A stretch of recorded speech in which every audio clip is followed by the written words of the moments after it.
Hello everyone and welcome back to my channel with myself, Isabella. Thank you so much for joining me here today.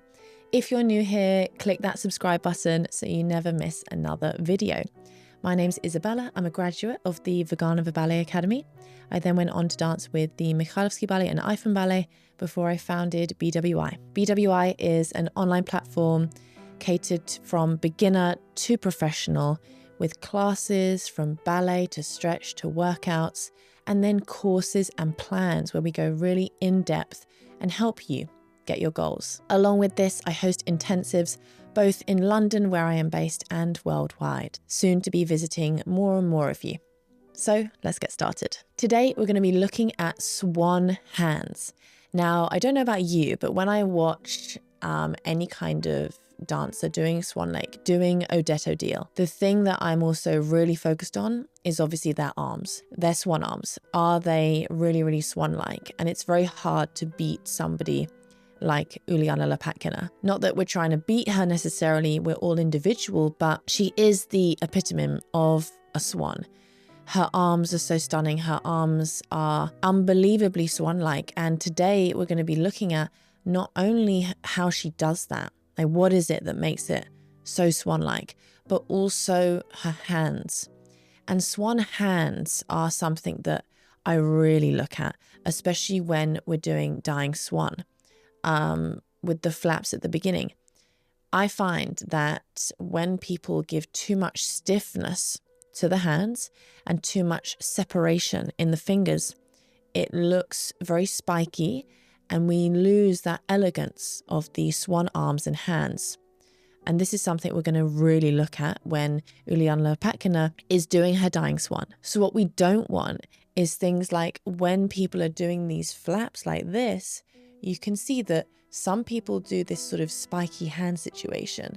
So we get that sort of flap. And you can see that that's just not quite as elegant. Now, what I find is the most elegant, and what I was taught when doing dying swans. So in the Vaganova in acting class, I was given dying swan.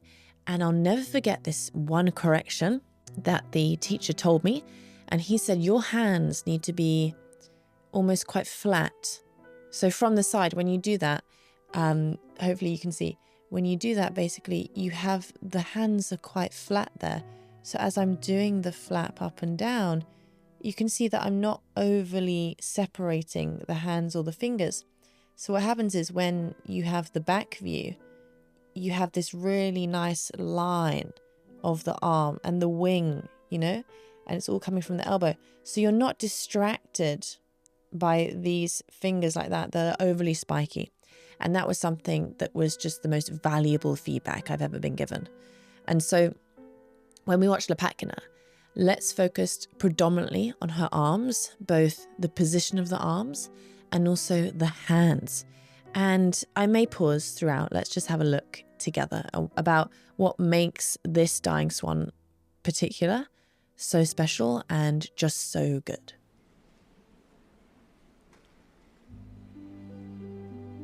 Okay, so we're just watching the orchestra getting ready.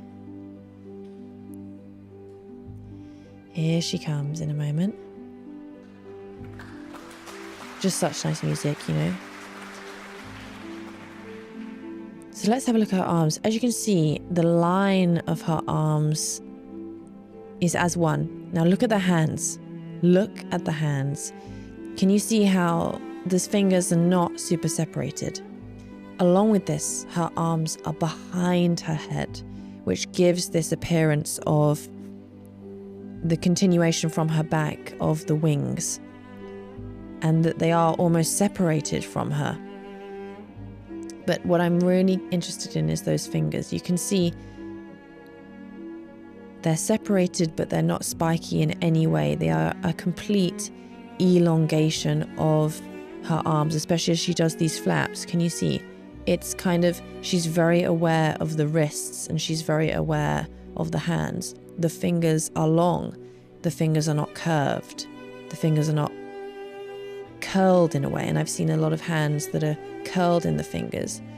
They're just a nice elongation and continuation of her arms. And they're also very relaxed.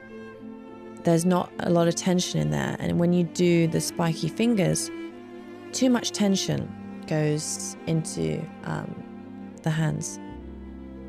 But you can see she constantly leads with the elbow, whether it's down or whether it's up. The arms are never coming down as one piece, which gives that sort of aeroplane look. There's always a bend in the elbows, whether it's down or whether it's up. And when it's up, the shoulders are staying down. She's not lifting the shoulders.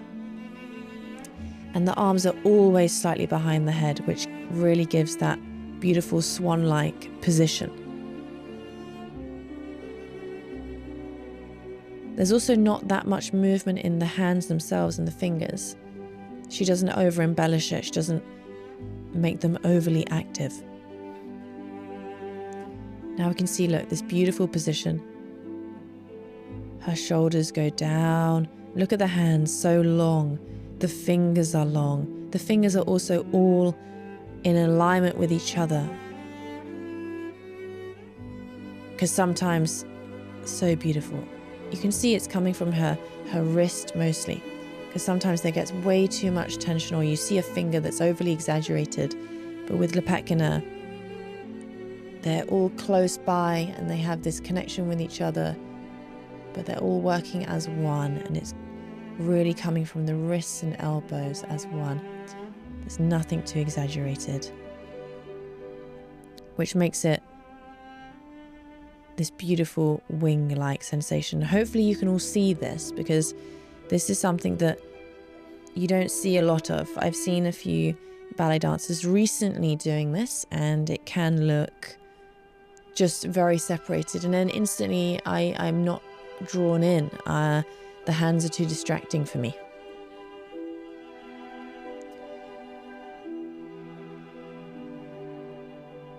There's this beautiful, beautiful elongation of the fingers. You see? Almost like a hand model. Beautiful. I love the also quite aggressive collapse at the end of the head. Obviously, we're just looking at her hands and fingers, but can you see what I'm talking about? When she's doing that flap, there's none of this happening. There's this nice elongation. And so you're really focused on the whole arm movement rather than distracted by the fingers. And this is something that's really critical for giving off a very accurate swan interpretation and having beautiful hands. I've seen a lot of dancers of this day and age have almost curved fingers. So they can be a little bit like that, which again just kind of loses that nice long elegance. Because you can see with my hands, because I'm quite tall, my hands are quite, my fingers are long. That curved position, if someone does that, is nowhere near as elegant as when the fingers are long. So we can get that sort of position or long. And so then look, you see this, it's almost like a swan head in a way. It's just really, really long and elegant, and it's coming from the wrist, and the fingers are moving as one. And what we're not getting is that, because sometimes people go too tense in the fingers and give the accent from the fingers themselves. So we get that sort of flap like that with the hands like that, as opposed to the fingers are relaxed and it's from the wrist and elbow, which then gives a whole arm movement, and it's much more elegant to look at. Obviously, these are just my opinions, but this is something I really see from someone like Lopatkina, who's renowned for her swan, and then others of today. And then in terms of the arm position, again, there's much more elegance when the arm is right behind you and going down, so that basically your neck looks a lot longer, as opposed to it being at the side of your body and going like that. Because from the side, you won't get that sort of amazing sensation of the openness of the chest. And so, yeah, that's very challenging. And that's what makes Lopatkina so good, is her flexibility as well in the upper body. So if you're struggling to get that really nice openness, I really suggest getting a towel and stretching the upper body, so we really start to feel this beautiful upper back and upper body open feeling when you're doing not just a swan, but just port de bras in general. So guys, a little bit of a short video. I hope this was insightful. I hope you are starting to understand what is making that look so good as opposed to another one, which may be a little bit spiky. Let me know your favorite versions as well and tell me why. I also want you to understand what it means to really analyze and for you to understand and think maybe a little bit more deeply about why you enjoy something more than something else. What is it that you enjoy? And what is it that's making it look elegant for you? Because we want to be smart dancers as well.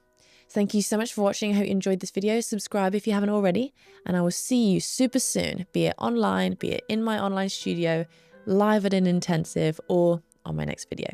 I'll see you soon. Bye for now.